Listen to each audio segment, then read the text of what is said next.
ঝাড়খণ্ড লটারির অবৈধ রমরমা কারবারের বিরুদ্ধে এবার কড়া নজরদারিতে নামলো পুলিশ। কুলটি থানার নিয়ামতপুর ফাঁড়ির উদ্যোগে বুধবার শুরু হয় তদারকি অভিযান।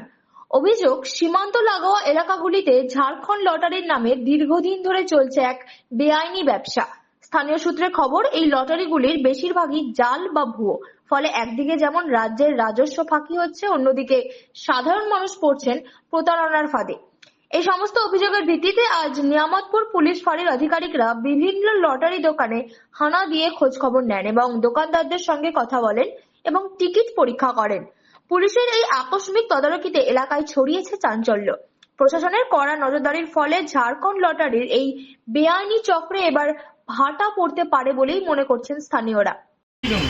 তারা এসেছিল, বাজারে অনেক জালি টিকিট চলছে, সেই জালি টিকিট ইনভেস্টিগেশনের জন্য জালি টিকিট কে বিক্রি করে না করে।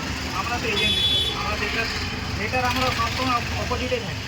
আমরা এসব টিকিট বিক্রি করি না, আমরা বরং কোম্পানিকে বলি যে এই টিকিটগুলো যাতে বন্ধ করা হয়, যার ফলে আমাদের বেঙ্গলের টিকিটের সেলটা বাড়বে। এটা পুলিশ যে পদক্ষেপটা নিয়েছে খুবই ভালো পদক্ষেপ। কী নাম? আমার নাম হচ্ছে প্রবণ বাবু।